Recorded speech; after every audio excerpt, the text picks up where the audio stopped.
Bonsoir à tous, bienvenue sur Top Miniature Automobile. Petite devinette.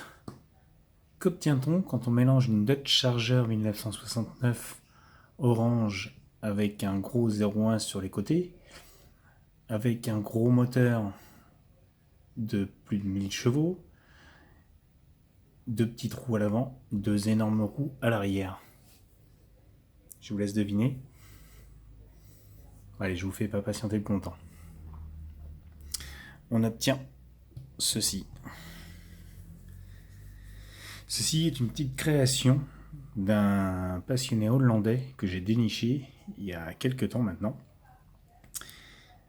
J'ai flashé dessus. Le type est parti donc d'une Dodge Charger ERTL General Lee et en a fait tout bonnement une bête de course, un dragster unique en mélangeant diverses pièces. Alors je vais vous détailler cette bête. Alors déjà, je vous laisse admirer le physique latéral de cet engin. Alors quand il a créé cette voiture, ce monsieur a tout bonnement modifié l'aspect physique de cette Dodge ERTL en lui mettant un V8 GMP. Il a modifié donc le compartiment moteur pour faire passer les câblages, mettre les détails des durites, des tuyaux et autres accessoires qui donnent à cette voiture un look assez furieux. Et donc on va détailler tout ça. Donc, pour ceux qui connaissent et qui ont déjà vu le General Lee ERTL, donc il est classique comme engin. Et la modification est très simple en fait. Il suffit de dévisser le châssis. Il y a 4 vis ou 6 vis. De devant, de milieu, de derrière, ou un truc comme ça. Et vous pouvez modifier facilement. Et donc, c'est ce qu'a fait ce type. Il a pris 4 jantes. Donc, 2 belles grosses jantes à l'arrière, avec les pneus qui vont avec. 2 petites jantes à l'avant, avec les pneus qui vont avec. Alors, pour faire ça, il a sacrifié la direction et les roulants. Donc les roues ne tournent pas, elles sont fixes. Il n'y a plus de direction. Mais c'est pas grave. Ça n'enlève pas le charme de la voiture. À savoir, c'est une création maison. Voilà, donc il a installé le latéral, les échappements. Donc que ce soit à gauche comme à droite, vous avez les sorties d'échappement. Il a tout bonnement, pareil, créé la ligne d'échappement lui-même avec, vous voyez, les durites pour les retours de flamme, les tuyaux, donc les branchements pour les retours de flamme, pour les branchements des bougies.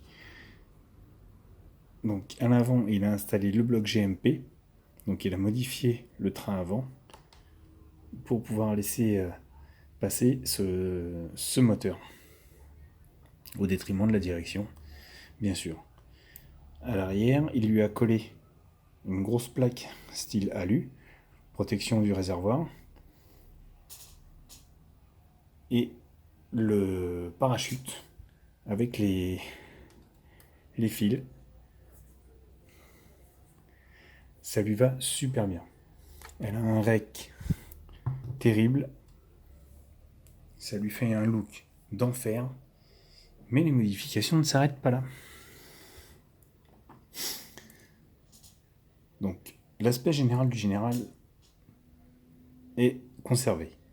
Le bloc GMP, donc, comme je vous le disais, avec la grosse prise d'air sur le capot, sur le moteur, pardon.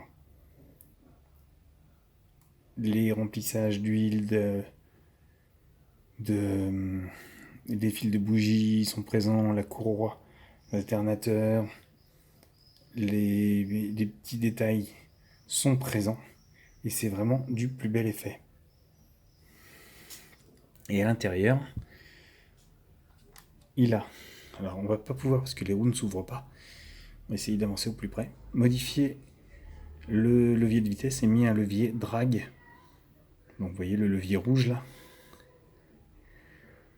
levier dragster. Alors il a modifié aussi au niveau du volant.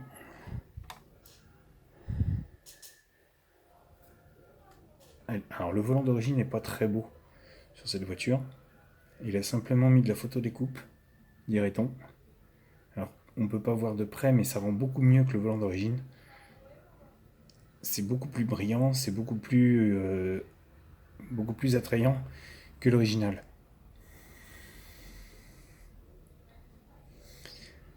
Vous voyez, là on voit bien. C'est très beau. Cette voiture, quand je l'ai vue, elle m'a tapé dans l'œil direct. Je suis fan de Dragster, vous le savez, je suis fan de General Lee, vous le savez, et les deux combinés, ben, on ne pouvait pas rater ça. L'avantage, c'est qu'il y a déjà l'arceau au milieu. La voiture a un look d'enfer. Vous voyez le rec que ça lui fait. Vous imaginez, vous n'avez plus qu'à la faire lever sur un diorama, et c'est tout bonnement magnifique. Il a poussé loin les détails quand même. Comme je vous disais, en créant cette ligne d'échappement qui est tout bonnement magnifique.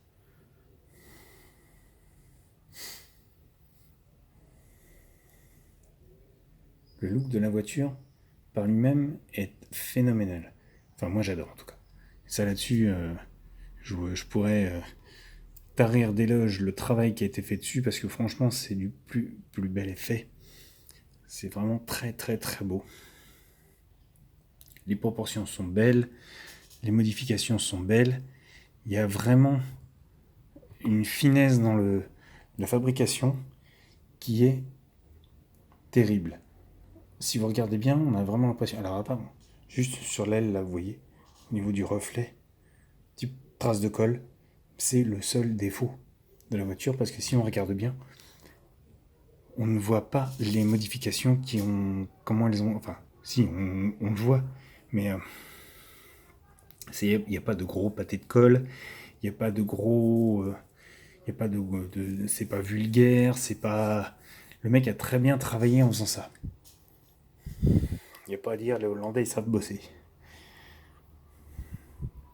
Enfin, excusez-moi les gars, hein, je sais que les Français, il y en a qui se démerdent bien aussi dans la maquette. Hein.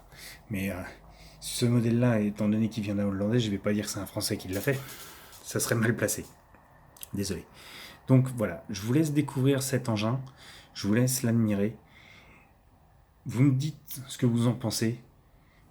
Et surtout, n'hésitez pas à vous abonner. Si vous aimez ce que je vous présente, comme d'habitude, sur Top Miniature Automobile. Voilà. Moi, je suis fan. Franchement, cette voiture, je suis fan. Il n'y a rien d'autre à dire. C'est du plus bel effet.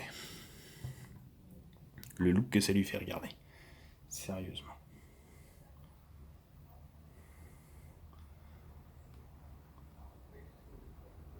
Imaginez. Allez, je vous laisse. A bientôt pour une nouvelle vidéo sur Top Miniature Automobile.